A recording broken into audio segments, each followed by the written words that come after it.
Happy Friday, y'all. Welcome to Lesson 6.7. So this will be our last new information, new content lesson of Unit 7. We'll do some review next week, and then we'll have our assessment, and then spring break will happen after that.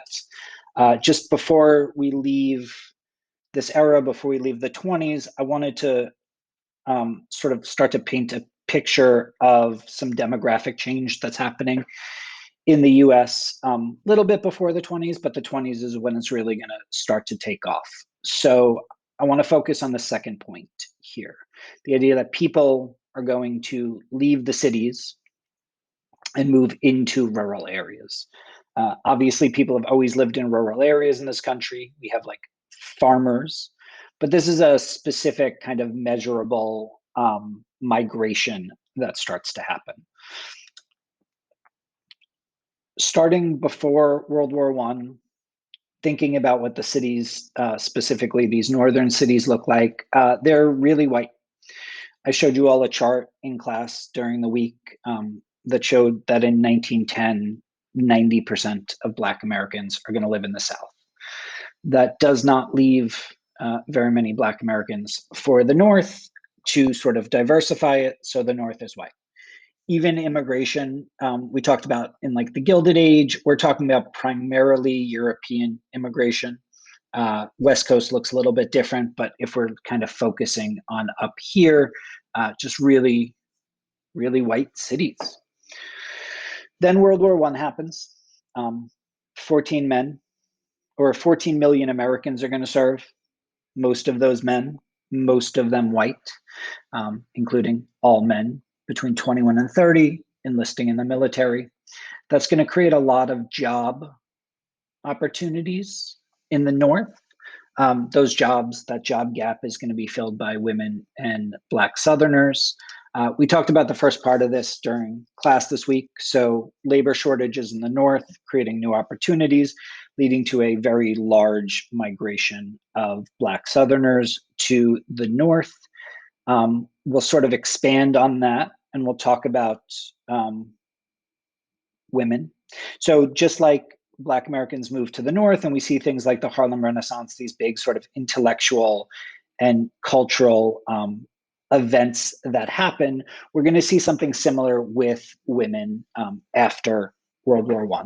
So after being asked to enter the workforce while men fought, many women are going to enjoy the freedom and they're not going to want to go back to their traditional roles.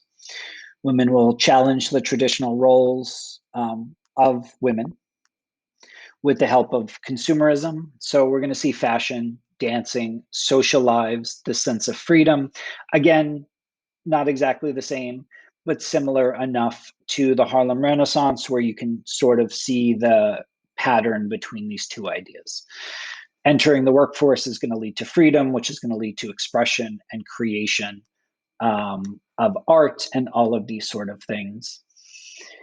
There's additionally going to be a sense of sexual liberation.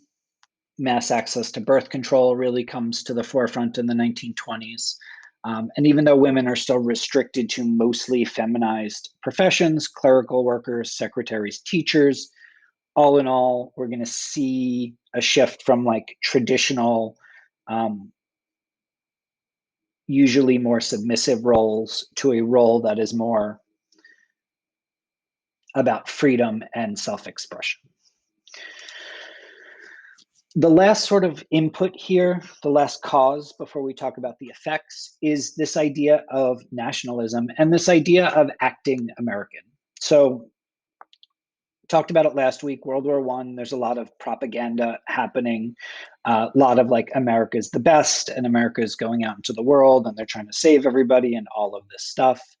That's going to increase nationalism. That's going to lead to a fear of people who don't, quote unquote, act American. So first thing, even more issues with immigrants who come into this country. That's a pretty consistent story in US history. But it's also going to kind of go head to head with what we talked about with the Harlem Renaissance and the flapper movement. The idea of acting American and the idea that the way people are acting is changing.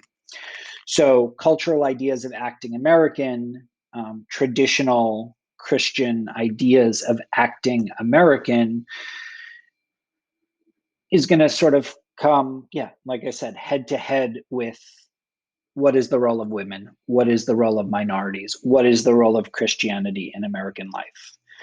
If you're a white Christian male who sees like acting American as this like pre-World War One traditional fundamental idea that you were raised on, and you leave your house and you see flappers and you see the Harlem Renaissance and jazz and nightclubs and all of this stuff happening, women wearing pants and like having jobs, you might freak out a little bit in the 20s. You might say the world is changing around me. You might be unhappy with what you're seeing, similar to something we talked about during class this week. This is the story. Just again, one more time. Northern white Americans leave the cities. They go to Europe to fight. While they're gone, women and Black Southerners fill the jobs. Northern white Americans return to cities that are more diverse than they were before, and they return to see a changing culture, something that is unfamiliar to them. Again, white Christian men are going to see the world changing around them, and they're going to kind of freak out a little bit in the 20s. And that's going to lead us to white flight. So while it existed before the 20s is really going to push the idea of white flight even further in this country. What is white flight? I just Googled the definition.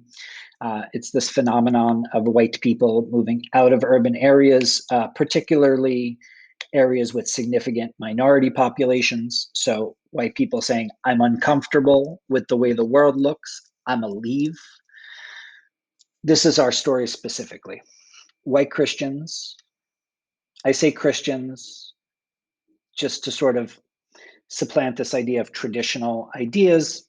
Obviously, there's a little bit more diversity in this than I'm saying here, although America is still pretty Christian in the 20s. White Christians with traditional ideas have a hard time adjusting to the new stuff that's going on. And they're going to start to flee the cities. They're going to start to move to suburbs and rural areas. This is going to create a world that is reflective of the world we live in today. So if this sounds familiar to you, this idea that like liberal, not politically liberal, but people that are out and like experimenting and living lives and creating art and exploring, multiracial, multicultural people living in cities, and at the same time, sort of white Christians living in suburbs and rural areas.